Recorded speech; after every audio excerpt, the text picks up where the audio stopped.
Welcome to EconTalk, part of the Library of Economics and Liberty. I'm your host, Russ Roberts of George Mason University and Stanford University's Hoover Institution. Our website is econtalk.org, where you can subscribe, find other episodes, comment on this podcast, and find links and other information related to today's conversation. Our email address is mail@econtalk.org. We'd love to hear from you. Today is February 4th, 2010, and today's podcast is a bit unusual. There's no guest, just me. I want to share with you some of my thoughts on trade that I've been thinking about for a while. And in the meanwhile, I want to thank everyone who's been responding to my request for feedback on the experimental Mike Munger podcast. My volume of mail has increased lately, and my ability to respond, sadly, has not been very high. But I assure you, I read every one of your emails, and they're very gratifying to me and informative, and please keep them coming. And I also appreciate your suggestions for guests, so keep those coming too.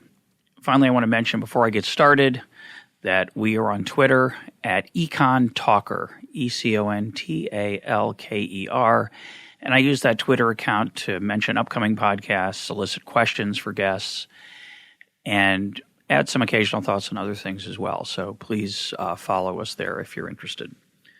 On to today's topic.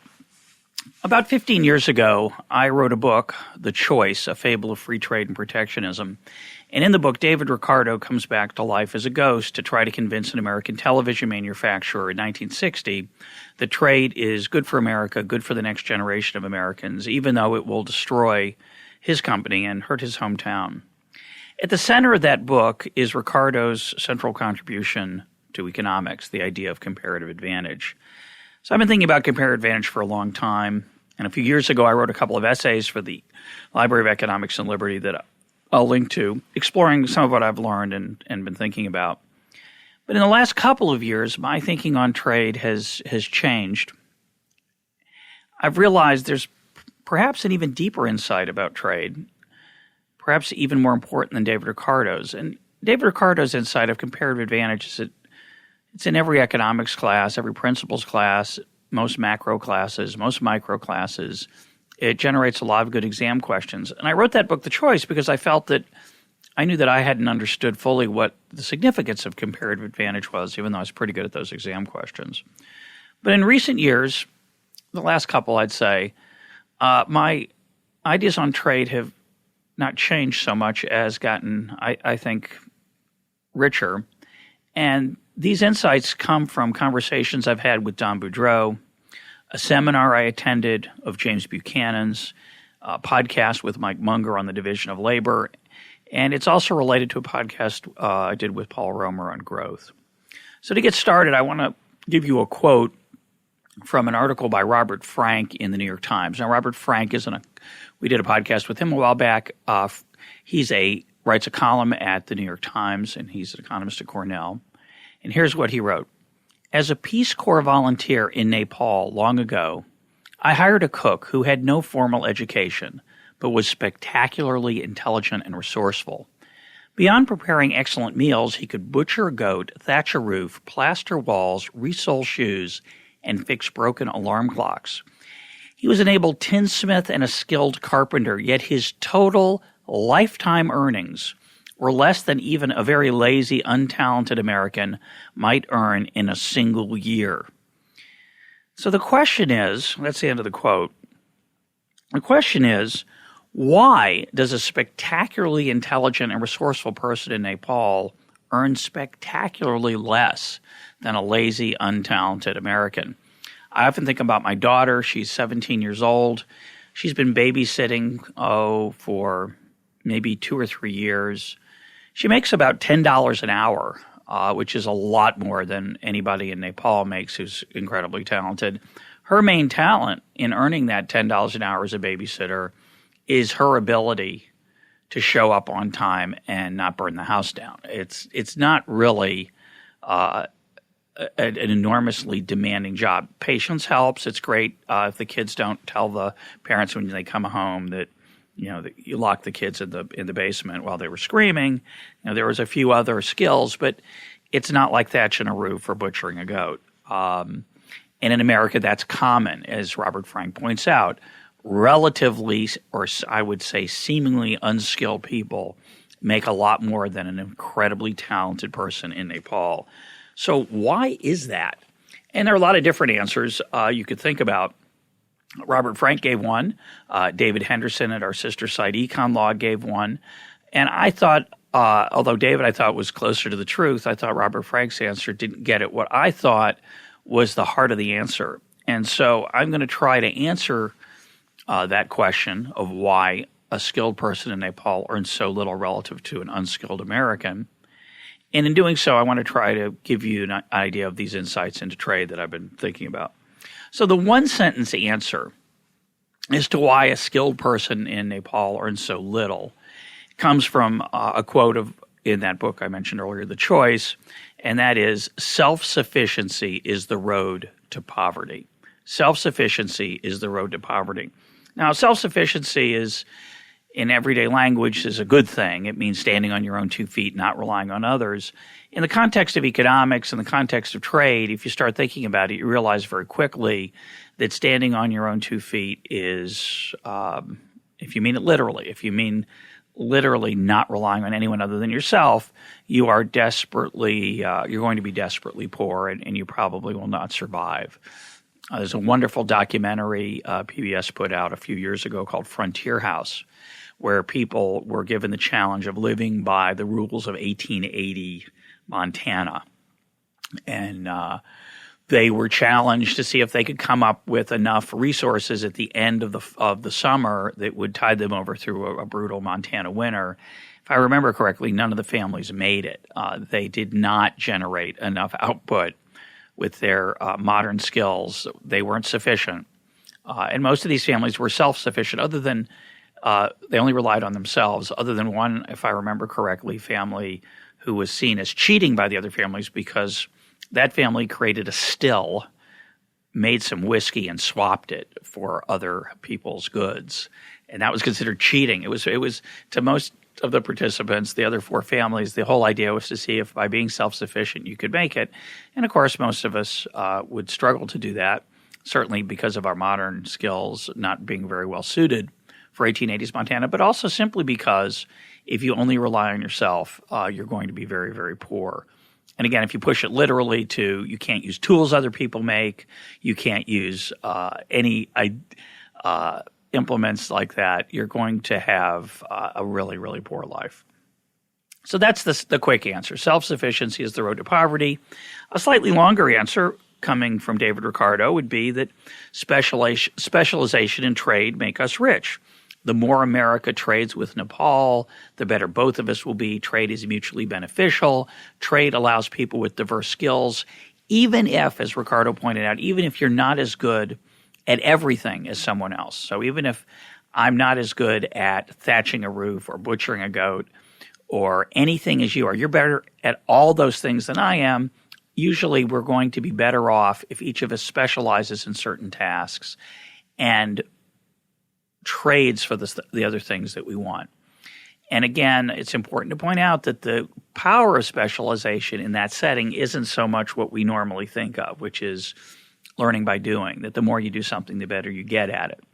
It simply has to do with the fact that if you devote yourself to what you're relatively good at, the two of us, and you do the same, the two of us can produce more than we otherwise would. Now, the opponents of globalization want us to be more like Nepal, a country that is pretty cut off from the rest of the world. But I think the deeper answer as to why Nepal is relatively poor, or why the people in Nepal struggle despite their tremendously talented set of skills, comes from this insight of James Buchanan that I heard him deliver in a seminar based on a paper he wrote with Yong Yoon on increasing returns and Adam Smith. And I'm going to use the example that they use. I think it's in their paper. It's certainly the example that Buchanan used in the seminar. So here's the idea. You and I and a bunch of our fellow human beings, we're part of a small group of hunter-gatherers who are living in very primitive subsistence conditions. We get all of our food from hunting. We could do some gathering as well, I suppose. But basically, there's one task. There's hunting, and meat is what sustains us.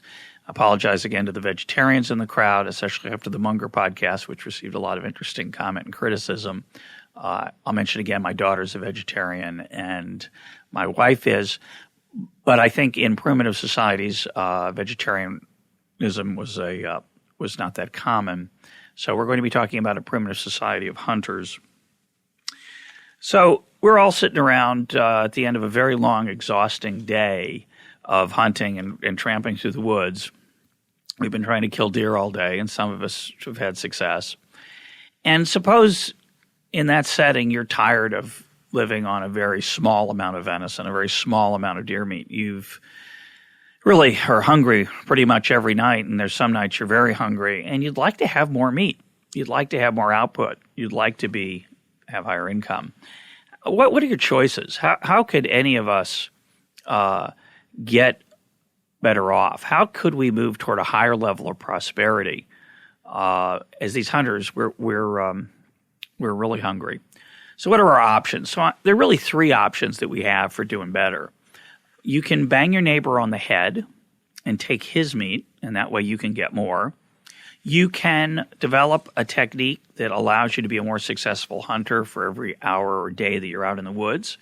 You could improve the knife that you use. You could invent a bow and arrow. You could invent a gun. You could invent a net. You could learn to track deer more successfully. There's a whole bunch of stuff you could do, and we call that generally productivity. So there's theft or plunder. That's option number one. Option number two is productivity. And there's a third option, which is trade. And we're going to talk about that in a little more detail. I just want to say first that the insight about banging people on the head, Walter Williams pointed out to me that I heard him in a talk give the observation that first method of self-improvement, of banging people on the head, that's been the historical favorite for a long, long time. It's only in the last few centuries that people could imagine improving themselves by something other than stealing it from someone else. You tend to think of theft as a zero-sum game, that if I get richer by taking your venison, I'm better off and you're worse off, and they cancel each other out. But in fact, it's important to remember that theft is actually a negative-sum game.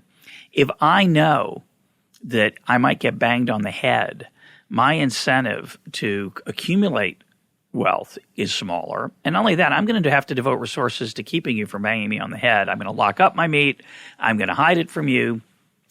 Theft, the potential for theft costs us resources. So secure property rights are an incredibly important part of prosperity. So I just want to put that – I'm not going to say anything more about that, but it's important to mention as we go along. The other two methods, productivity increases and trade, are not zero-sum. They are positive-sum. They certainly make me better off without making anyone worse off. By the way, I'm assuming through this example that there's lots of deer and no congestion problems there.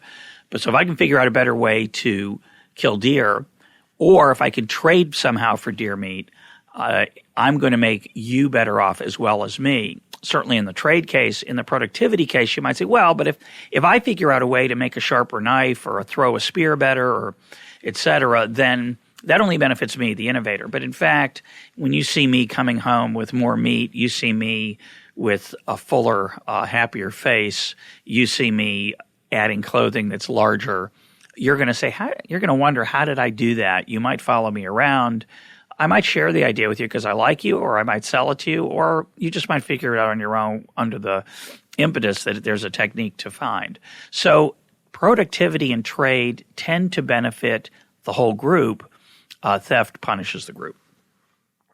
So when we think of trade, so I'll turn to the third technique. When we think of trade, we think of David Ricardo. We think of specializing in some aspect of the production process, some task, and trading, just doing that full time, doing it relatively well so that I can accumulate enough stuff of that thing I'm doing well to trade for other stuff rather than trying to do everything myself. So in that Ricardo story, what drives trade and what drives specialization is diversity, is our differences, the fact that we're not the same. And that allows for the possibility that I can improve myself by specializing and then interacting with you. And as Rabbi Jonathan Sacks, the chief rabbi of England, of the United Kingdom, has pointed out, trade makes diversity a blessing. Often diversity is a source of conflict and tension, but because of this opportunity to specialize in trade takes our differences and encourages us to cooperate through the trade and exchange process. But what if we're all identical? In the case where we're all identical, the Ricardian incentive to trade goes away. And if you're an economics student or a teacher, you know that it isn't just a special case where we're all literally identical. If you're twice as good at two tasks as I am, our incentive to trade disappears. If you're 3 times as good, what really matters is our differential ability in task A versus task B. And so if we're all identical, if we're all equally good at all tasks, it looks like there's not going to be any specialization. There certainly isn't going to be any Ricardian specialization. But it turns out, and this is the Buchanan-Yoon point, it turns out that there is a possibility for specialization in trade even when we're all identical. And it's rather spectacular. It's rather, certainly for me, I didn't appreciate it or know about it, hadn't thought about it. And I think it's also incredibly important. So let's go back to our hunting scenario. I said there's only one task, hunting, but of course there's lots of other tasks as well. Hunting is the way we gather our food, our protein, but we have to eat during the day. We have to keep our tents or lean-tos or thatched huts thatched. There's all kinds of other tasks along the way, but when I say there's only one task before of deer hunting, I meant there's only one way of gathering food. So one of the things we have to do before we go out into the woods is we have to make sandwiches. It's a silly but fun example. We have to make sandwiches to take out into the field with us because we're not going to be able to there are no restaurants in our primitive society. So each of us every morning takes some time and makes a sandwich for breakfast, say, and a sandwich for lunch so that we don't have to come back home to fuel up during the day of hunting. And that sandwich making task takes away time from the task of hunting. So one of us decides, hey, I'm going to open a business that offers a takeout breakfast and lunch solution. I'm going to sell pre-made sandwiches so the hunters, my fellow hunters, don't have to do it for themselves. And that's going to let the hunters spend more time hunting or doing something else, fixing the thatch in the roof, whatever it is. When you think about it for a little bit, you realize that at first glance, this takeout business cannot succeed. Because if you think about it, what's required for this business to succeed is that I'm the sandwich maker now. I've opened the takeout business. For my business to succeed, you have to be willing to pay more for a sandwich than I give up by not being able to hunt. So by making the sandwich for you, I'm not going to be able to hunt. I'm going to lose time I could have spent hunting. You're going to free up time. So I have to get enough for the sandwich to compensate me for the time I'm not hunting. You, as the buyer of the sandwich, want to pay less than what you would normally have to spend in time, foregone hunting, to acquire this, to make the sandwich yourself. So as a result, if we're all identical, I hope I said that previous example right, but the basic intuition is very straightforward. If we're all identical, and it takes me just as long to make a sandwich as it takes you, and we're equally productive as hunters, me making the sandwich for you is not a viable business opportunity. It can't be profitable. So there's no market for sandwiches if we're all identical. It seems we need the Ricardian world where some of us are not very good hunters or very good sandwich makers or something like that. But what Buchanan and Yoon point out is that even when we're all identical, it is possible that the sandwich business can thrive. And I want to emphasize that I'm leaving out non-monetary factors, which I'll bring back in a little bit later at the very end. And by that I mean, you might want to stay home and make sandwiches, even though it means giving up a little bit of meat production. You're willing to sell the sandwiches cheaper than it would normally, your foregone costs of going out into the field. You're willing to sell them more cheaply because you hate hunting. Either it disgusts you or because you hate being out in the wet woods, or because you feel bad for the deer. It could be 100 reasons. Or you love cooking. You love being in the kitchen. You love making a beautiful sandwich. That might mean that you're willing to forego more meat than you otherwise would. And so there's non-monetary factors that come into our choice of job. I'm going to put those to the side. And I want to keep the example of where we're all identical in all ways. And I want to show you then that even despite that, there are huge potential gains from trade and specialization. So that's rather surprising. So at first glance, as I said, it appears there's no possibility of exchange. But in fact, and specialization and trade. But in fact, if there are enough hunters, if our group is large enough, it can be productive for me to become a sandwich maker and make all of us better off. And what it requires is the addition of technology to the sandwich making process that makes sense when I'm making 100 sandwiches or 500 sandwiches, but that doesn't make sense when I'm only making one.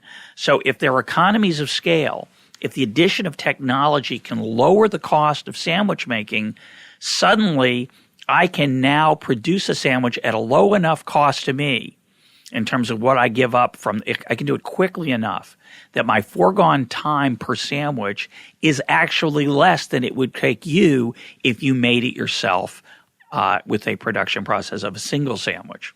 So some of the obvious ways that might happen and again, I'm going to use some facetious examples from modern times that wouldn't be available to our hunter-gatherers to show you the idea of it. If I'm making one sandwich, I'm going to make one loaf of bread, say, and use it over the course of the week. And in making one loaf of bread, I might have a little small oven, and I might knead the bread myself, the dough myself, by hand, of course. And I would slice the meat with my knife, and I would spread the mustard with my knife. And I would grow the mustard perhaps in my mustard field out back. So all those things are the technology when I'm making one sandwich. If I'm making 500, I might have a special oven for baking bread. I'll have a food processor or a mix master for producing the kneading the dough. I will have a power electric meat slicer rather than using a knife. I'm going to have a mustard field that's different and easier to cultivate when I'm making enough mustard for 500 sandwiches a day rather than one. So in all these examples, what's interesting about this and shocking a little bit is that when I'm making 500 sandwiches instead of one, the addition of those technologies of adding capital, adding the oven, adding the meat slicer, those technologies make the sandwich cheaper in terms of foregone time, cheaper per sandwich, which allows me to then make a profit selling to you, to price it at a price that would make it worthwhile for you to want to buy it. You can't say then as the buyer of that sandwich, and here's what's interesting, oh, I'll just do that myself. I'm not going to pay this guy to make my sandwich. I'll get my own meat slicer. But if you're making one sandwich, a meat slicer makes a sandwich more expensive, not cheaper. The price per sandwich, one sandwich is not enough to amortize the higher costs of capital that the meat slicer adds. You have to have a large volume to exploit the advantages of that technology. So this is a very important point in and of itself. I'm just mentioning I'd never thought of it before until I was thinking about these issues. It's a little bit of a puzzle sometimes why in primitive societies, and I mentioned this a long time ago in a podcast somewhere with somebody, I don't remember who, why don't primitive societies today use the most up-to-date technologies? And it's not because they don't know about them. The simplest answer is it's not profitable. It's not productive to use a grain thresher when you have a plot of land that's 20 feet by 30 feet. You got to have a big farm to make a wheat harvester or some sophisticated piece of modern technology profitable. And so it's very important to notice that the scale of the operation has a huge impact on what technologies are sensible to employ, how much capital you should employ. And this was one of Adam Smith's most fundamental insights in The Wealth of Nations. The division of labor is limited by the extent of the market. And as Mike Munger pointed out in the podcast we did on that concept, it's not just that you divide the task up into smaller and smaller pieces and have each person specializing. That's part of it, and that's kind of what this is, the sandwich specialization. And you can imagine if you're making thousands of sandwiches, you might have one person working the slicer. You have a baker who bakes the bread. You have someone else who just makes the mustard. You have someone who assembles the sandwiches, someone who tears the aluminum foil. That's true. That's one of Smith's points, that the tasks, as the volume and the size of the operation expands, people specialize in more and more tasks.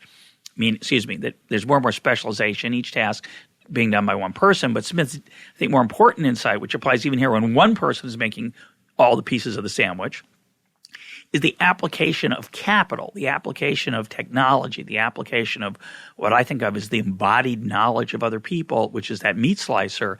That suddenly becomes profitable. That suddenly becomes wise to use.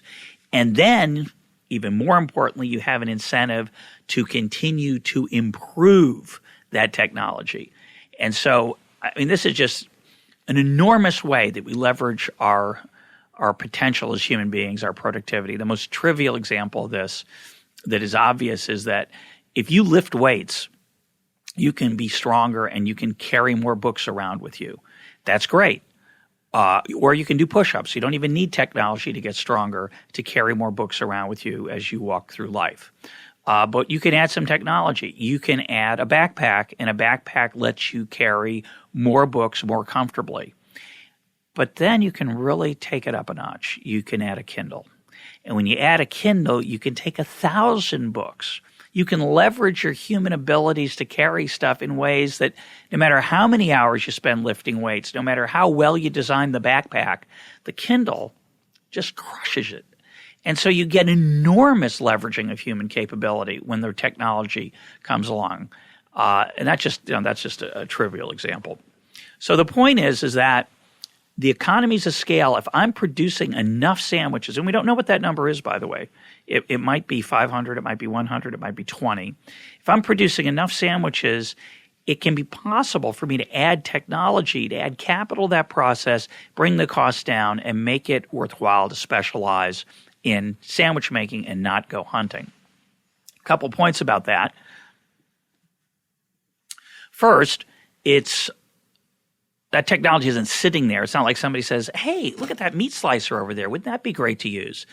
You have an incentive to invent a meat slicer when you have 500 sandwiches to make. That's the whole idea of the Kindle. The whole idea of most enormously large numbers of human innovation is that somebody has to come up with a way to make the process cheaper. And that's only worthwhile when you have lots of people to exchange with, when you have lots of people around you.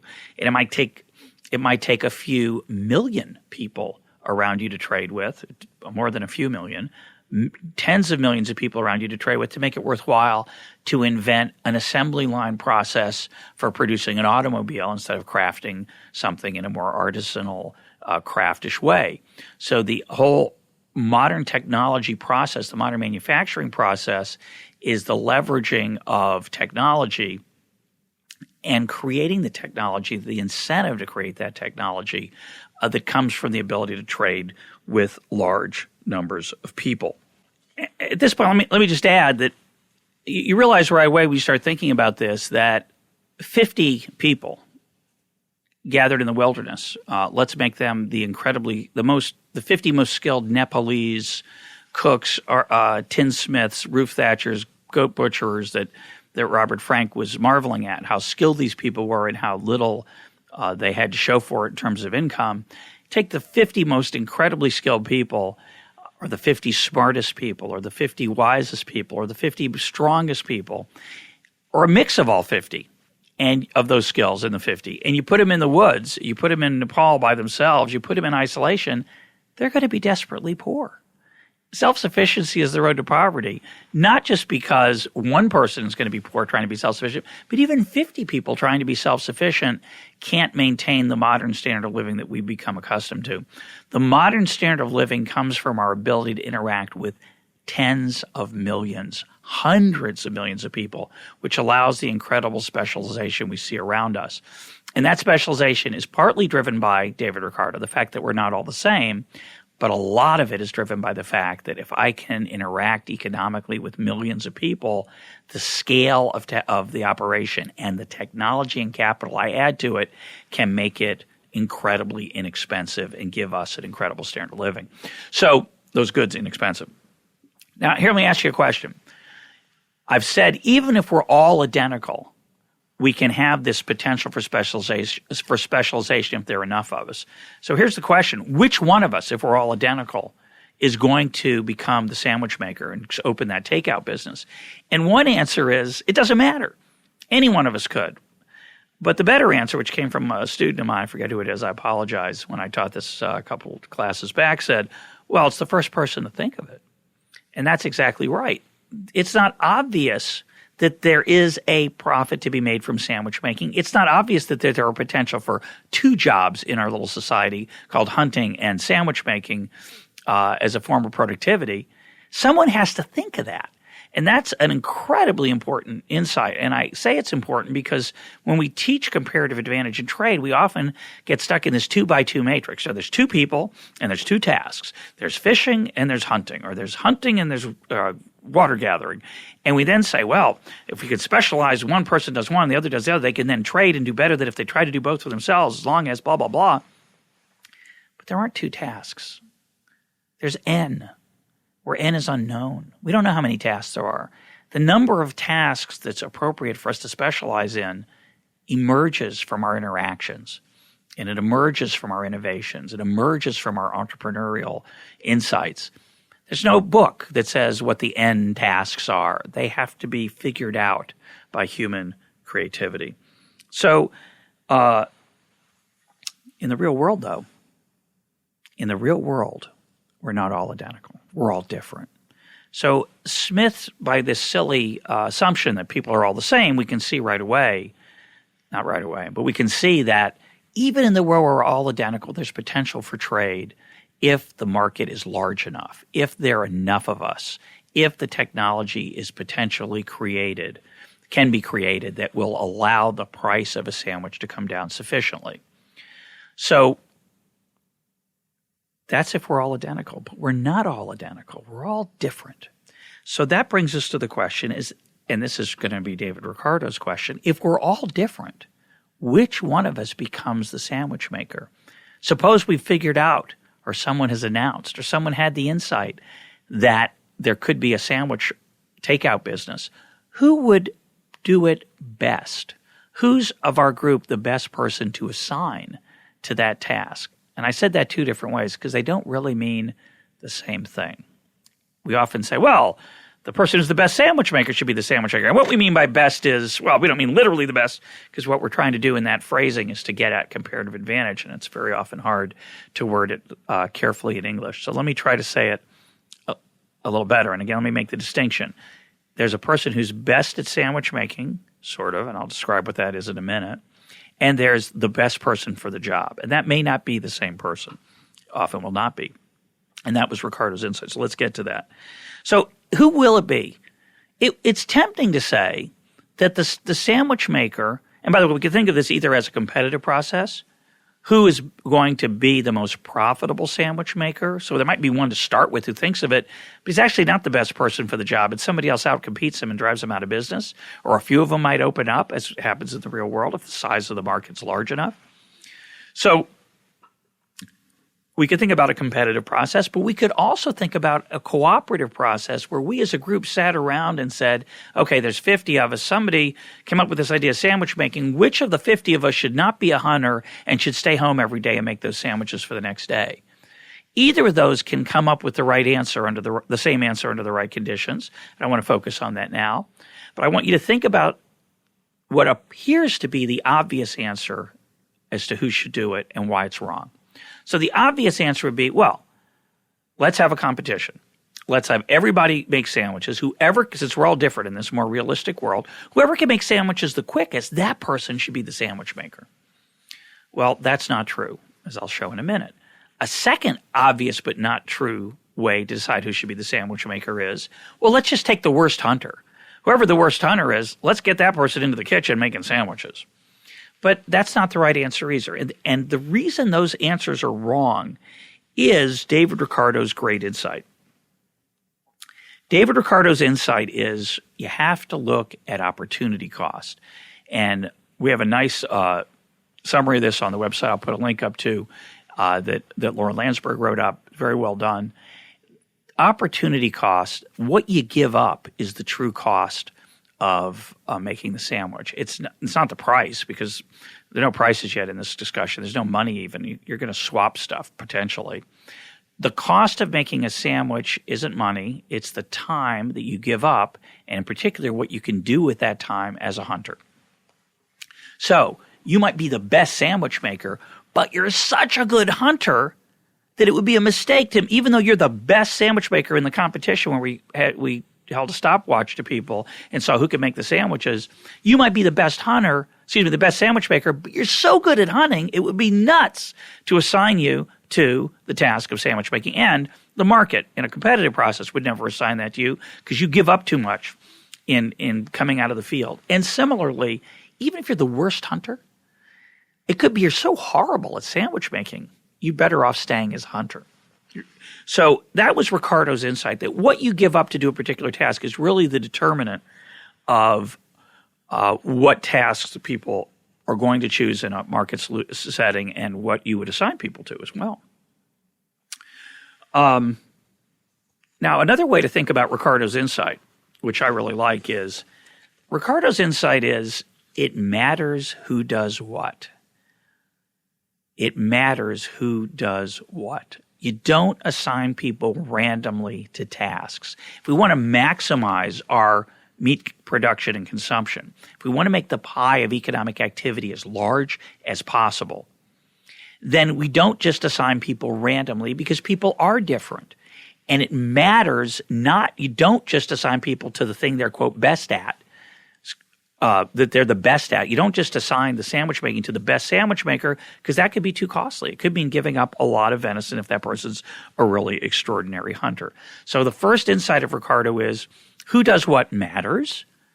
You don't want to assign people randomly, and which people do which thing is not obvious, because you want to look at their relative capabilities among the different tasks.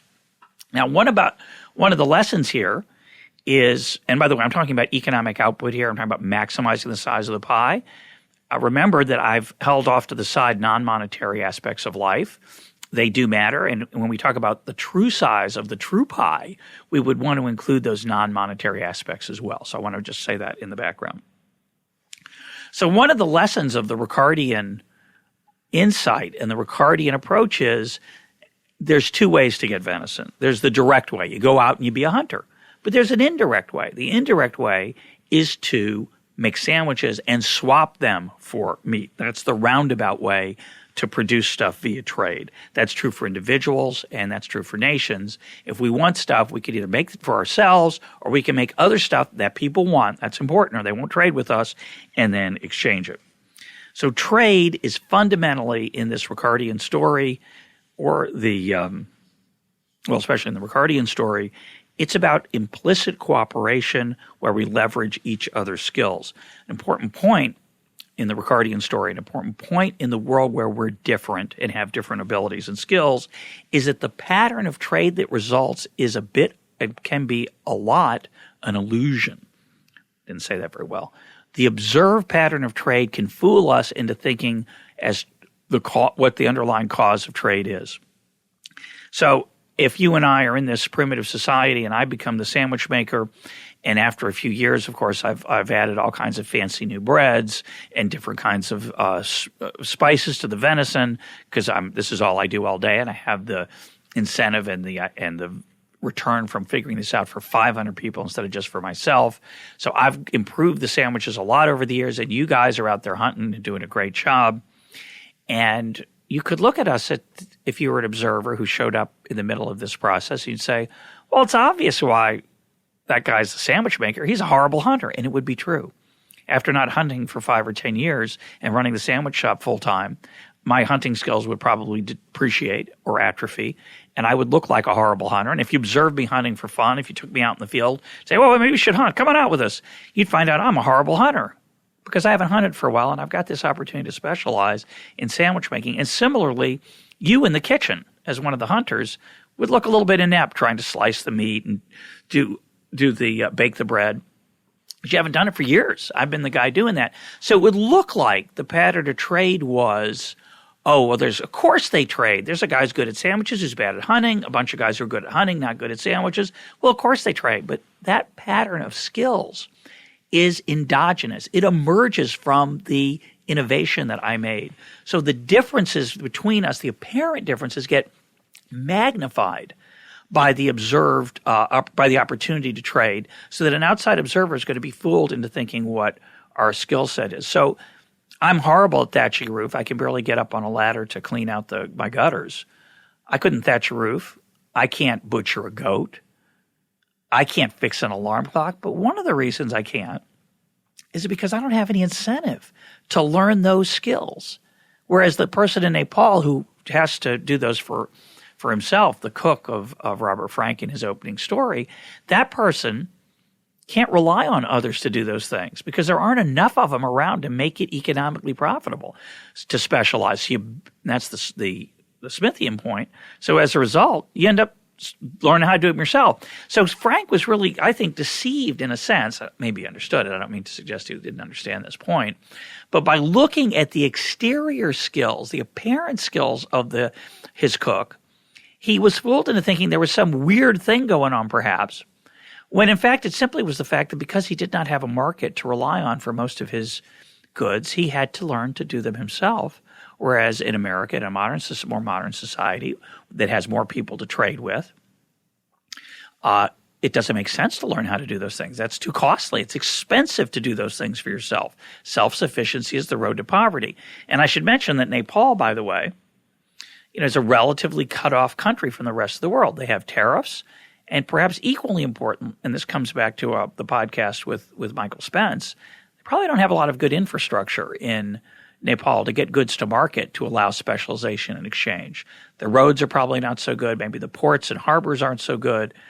So it's difficult to take advantage of economies of scale and truck stuff around and get the lower prices that result in the higher standard of living. So the bottom line, I'm going to keep going, but other points to make, but I just want to mention that to answer the question, why is that Nepalese person so desperately poor and Americans so desperately rich? The simplest answer is that I think takes into account both Smith and Ricardo is that Nepalese cook doesn't have as many people to exchange with as the average American. And as a result, there's less specialization. As a result, goods are more costly. As a result, they are poorer in Nepal than we are in the United States. And the number of people you can exchange with is an enormously important factor for both Smithian and Ricardian reasons. It's Smithian because the more people you can exchange with, the easier it is to leverage the economies of scale that make it useful to apply technology and capital. And it's important for the Ricardian idea because the more people you can exchange with, the more diverse they're likely to be, and the more chance there is that you can specialize because of Ricardian reasons. One more thought on the difference between Ricardo and Smith before I continue, which is that the Smith story, the Ricardo story, that it is our differences that encourage specialization, is a different story in terms of timing than the Smith story that says it's the number of people you can exchange with that determines specialization via economies of scale. The Ricardian story is about a point in time. It says at this point in time, given our skills, given our technology, it really makes sense for some of us to specialize in the things we do relatively well, and that'll maximize our output as a society or as a group or as a clan. The Smithian idea is about unleashing the power of exchange and trade in a much more dynamic way. It's not just, the pie can be a little bit bigger if we make sure that the right people do the tasks. The Smith idea is if I can apply technology, if our exchange circles are large enough, if I can interact with enough people to make it worthwhile to apply technology, I can get a lot richer, and we all can get a lot richer through the growth of innovation and technology. And that's really the Paul Romer point about the power of ideas and knowledge and the incredible publicness of that and the ability for lots of people to generate output and innovation and well-being from public ideas. Okay, so let me continue, though. I have a few more points to talk about. So to summarize where we're at now, I want to ask you a question. We've said that if there are enough people to exchange with, and we don't know what that number is, obviously, and there could be some false starts where somebody opens a sandwich shop and goes out of business, and it may be that people will think that's a bad idea for a long time, and then someone else will try it again when there are more hunters and they find out it does work. What we said is that if there are enough people, even if there are no differences in skills, then trade and specialization, or I should say it back different, the reverse, specialization and exchange, specialization and trade makes us all better off, even when we're identical. And when we're different, we can do even better than that by making sure that the right people do the tasks that they're relatively good at. And we're going to say, I'm going to make the point later, that the way that happens isn't by us sitting around and trying to figure out who does what relatively well. You don't have this competition and see who makes sandwiches well, and then a competition in who hunts the best, and then make sure you figure out through some linear programming optimization problem how to maximize the output of society. The wages and prices steer people into the tasks that they're relatively good at, which is just the coolest thing. And I'll come back to that at the end. But I want to ask you a question. What is the difference between becoming a better hunter, that is, adding a knife, making the knife sharper, improving the handle of the spear, making the spear more aerodynamic, creating a bow and arrow, creating a net, some kind of trap? What's the difference between becoming a better hunter and having the opportunity to buy a sandwich on the way to the field? And the answer is there's no difference. It doesn't matter to me as a hunter whether I've got a better tool or I can buy the sandwich on the way to work, because both of them allow me as a hunter to become more productive. Both create time, whether I can hunt more effectively, freeing up time to hunt more, or freeing up if I can gather enough protein in a shorter period of time that I can do other tasks around the house and in my life. That is whether I do that by being a better hunter or by having the opportunity to buy a sandwich, which means I don't have to spend the time making the sandwich myself. Both of those create time, which is our most precious resource. That means that there are really only two ways to improve your standard of living. Two ways. You can bang your neighbor over the head and take the neighbor's stuff, or you can figure out ways to make your resources more productive. Say it again. There are two ways to improve your life. You can steal your neighbor's stuff, or you can find a way to make your scarce resources, your time, your energy, your skills, yield more stuff than they did before. Now, there's two ways to be more productive. The first way is the way we usually think of. Add technology to a process and improve the technology so that the machine works faster, so that the spear is sharper, so that the bow and arrow goes farther. That's the standard way we think of technology making us more productive. You use a fishing rod, then you use a better fishing rod, then you add a net, then you add a trawler, etc. Those are the obvious ways. You add technology to a process and you become more productive. But the second way is specialization with trade and adding technology in that way. Specialization, driven by the opportunity to exchange, allows us to use all of our skills together and interact with each other. So two ways to get more as a society or as an individual: theft and plunder, or productivity. Two ways to be more productive: either add technology to the process or specialize and trade more, taking advantage of the economies of scale, and add the technology that way. Fundamentally, it's all about technology, but one's a direct way and one is a roundabout way.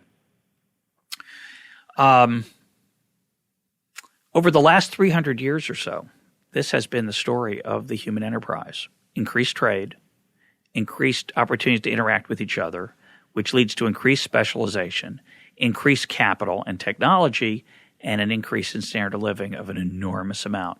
In the United States, over the last century, it's an increase of probably 10 to 20 times. So our standard of living over the last 100 years has improved by 10 or 20 times, all brought about by economic change, by ever-increasing specialization, and the results of that specialization: more capital and the most productive people relative to their opportunity costs assigned to each task. Smith and Ricardo working together. Those two economic forces. Our differences and how many of us we are to interact with, create the incentives for exchange, and in turn allow the possibility of technology to be applied to the process, which improves our standard of living year after year after year. But not everyone is better off every minute.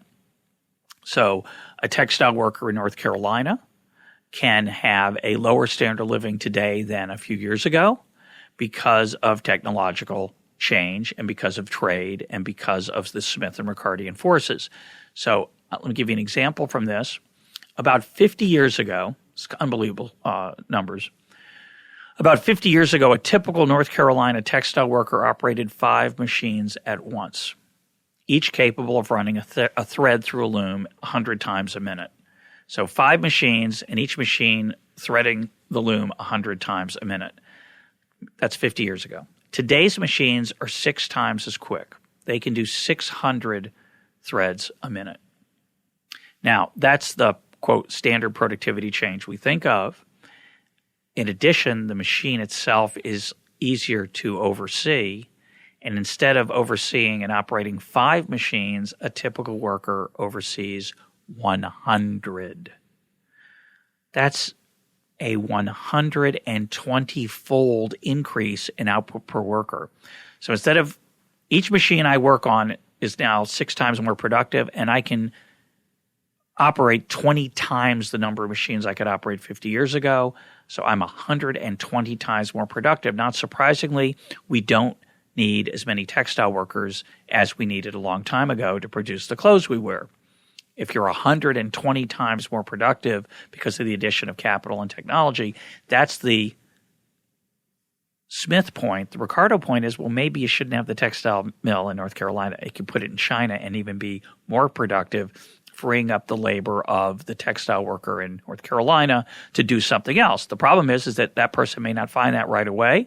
It might be the next generation that enjoys the fruits of that. That might be the kids of that textile worker. So not every textile worker is benefiting from the fact that technology in textiles has improved and it's cheaper to produce the textiles in China. The people who wear clothes benefit from it, and they in turn have more resources to use and create other opportunities that the children of the textile worker in North Carolina can now do. But any particular textile worker might be punished and suffer from the fact that the demand for that person's skills aren't as large as they used to be. The same is true of farmers in 1900. I use the example of farming in 1900. And by the way, it's important to mention, again, this is how our standard of living improves. Not every single person's standard of living improves from any one change, but overall our standard of living improves from the fact of all the changes that occur as people compete, improve their technologies, and as there's more exchange and trade and specialization.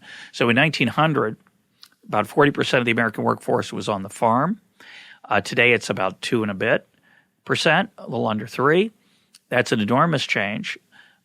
You'd think if you were a farmer in 1900 and you were told that only 2% plus percent of the American workforce would be on the farm 100 years from now, you'd assume 2 things. One, people would starve to death because there wouldn't be enough food produced, and there'd be riots in the street because nobody would have jobs because all the people who used to work in agriculture wouldn't be able to do it anymore.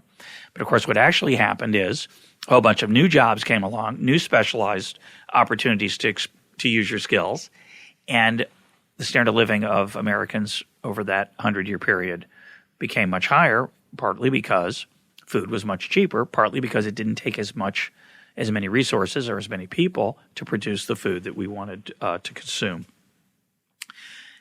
So the point of that is that I don't want to whitewash economic change. It does have challenges. But as Don Boudreaux has pointed out, I think in a podcast we did, it's easy to say, well, I want all the benefits of specialization, but not, in my industry, I don't want to compete. Everything that we observe around us, look out the window and think about your daily life, all of that is a result of an enormous nexus, an enormous web of specialization and trade that the people in Nepal do not have, are not able to take advantage of. We have that incredible blessing that we have an enormously large country with pretty much open borders to goods. And as a result, our ability to exchange with people is enormously large, and we specialize a lot, and it's really cheap. And as a result, we have leisure and time to enjoy life that previous generations could not do. Even in our economic downturn, most Americans still have that. And of course, at any point in time, though, there are people who are struggling. And it's also true that even when the economy is humming along, there are going to be economic changes as certain sectors rise and fall that make it, in the short run, difficult for people to do as well as they've been doing before. But even when they're struggling, they're still doing immensely better than people did 300 years ago because they're benefiting from lots and lots of specialization across industries, even though their own might be struggling at a particular point in time. Let me ask a couple more questions, and then we'll wrap it up. This story I've told about specialization and trade, increasing our standard of living, our output, because of our opportunity to take advantage of economies of scale and apply capital and technology. That's the Smith story. And then we add in the Ricardo story, which is the opportunity to that some people do some tasks relatively well, and we're not going to assign, as I'll make clear in a minute, but people are going to be doing different tasks based on their relative skills. What does that story have to do with borders? Is there anything in that story that has to do with the borders between nations? So if the hunter-gatherer group we were talking about was in Maine or Minnesota, and the guy who had the idea for the takeout sandwiches was a Canadian, a few feet across an invisible line called the border between U.S. and Canada, would it change the conclusions at all about the virtues and the productivity of trade? Not at all. Borders have nothing to do with it. Both sides are better off. What's the difference between Toyota driving down the price of cars and Ford figuring out a way to make cars with fewer people? There's no difference to the rest of us. What's the difference between finding ways to make your land more productive through fertilizer or harvesting or planting techniques when you grow food? What's the difference between that and buying cheaper food from foreigners? They're the same. They both free up resources and raise our standard of living. But again, neither's technique, trade, or productivity is guaranteed to help every single person every single second to be better and better off. There are obviously ups and downs that we all experience. Let me close with a question. In the real world that we live in, that's David Ricardo's world, the world where people are different, how do we decide who does what? How do we decide when there are millions or billions of people who can choose from millions of different kinds of jobs? It's not just the 2x2 matrix, the 2x2 table of hunting and fishing and you and me and Robinson Crusoe and Friday. Who's the employment czar who assigns people to the tasks that make us as a group as productive as possible? And the answer, of course, is there isn't one. What steers people into the different tasks are the wages of different jobs that are constantly adjusting, sending messages and signals to people as to what is the most productive use of their time. Now, suppose you believe that you have a God-given obligation to use your skills and talents to serve mankind. You want to do the thing that's most productive. How would you know what to do? What is Roger Federer better at, tennis or fly fishing? It's a meaningless question. It's really surprising. You'd say, well, let's have him play tennis for a while. It turns out he's the best tennis player in the world. And then let's see him fly fish. Maybe he's the best fly fisher in the world. Maybe he's not the best fly fisherman, but he's the return to fly fishing is so high that he should be a fly fisherman. And you say, that's silly. Golf's more productive. Tennis is more productive than fly fishing. But that's not obvious. It only turns out to be the case because that's what people like. It's the value of tennis that matters, not his absolute aptitude. It's not how good he is at fly fishing, which doesn't mean anything. So, for example, he could be, we'll take Andy Roddick. Andy Roddick's a very good tennis player. He's one of the top 50 tennis players in the world. He's not as good as Roger Federer, but he's a great tennis player, and he devotes his professional activities at his current age to tennis playing. But it could be he's the best knot tire in the world. He's even better. Even though he's in the top 50 in tennis, he's really good at tying knots, and he's the best in the world at that. So that's what he should do. So it's pretty obvious that that's pretty silly, that your absolute physical aptitude at something tells you nothing about what you should do. It's the value that your activity produces relative to its value in other applications, other things that people might enjoy you doing. So we think of the million tasks. Imagine taking each of us and doing the million tasks and creating this enormous matrix of physical capabilities. Who's the best at this? Who's 73rd best at that? Well, that would be, as Hayek pointed out, an impossible knowledge problem to solve. You could never use that information. You could never gather that information. You certainly could never practically use it to allocate people. So how can we possibly allocate people to the millions of potential tasks, making sure that we don't waste people's skills? And the answer, of course, is that the wages and the prices steer people into the activities that they're relatively best at. So Roger Federer never thinks of giving up tennis for knot tying because knot tying doesn't pay, even though he might be a phenomenally good knot tyer. And he might even be he might be inferior in some weird physical sense at tennis compared to knot tying, but they're not really comparable until you put the value in. And once you put the value in, he gets steered into tennis. Now, it could be that Roger Federer would be an even better golfer. Could be he could beat Tiger Woods on the golf course, make more money at golf, but he sticks with tennis because he loves tennis. And that's okay too. That's the non-monetary aspect I talked about before. You don't just take the job that pays the most money. You take the job that's most rewarding, that includes both the non-monetary and the monetary aspects of the job. You take the job that pays the most, where the pay isn't just the monetary pay, but the return of satisfaction and the pleasure you get from the job as well. So very few of us take the job that pays the most, and that would be a mistake to as a general principle. I hope you've enjoyed this podcast. I look forward to your comments. It's kind of a dense set of topics, but it's something I think about a lot, and I look forward to thinking about a little bit more down the road, and I hope it helps you think about these issues as well.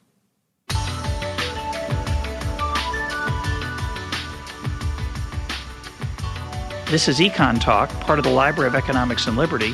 For more EconTalk, go to econtalk.org, where you can also comment on today's podcast and find links and readings related to today's conversation.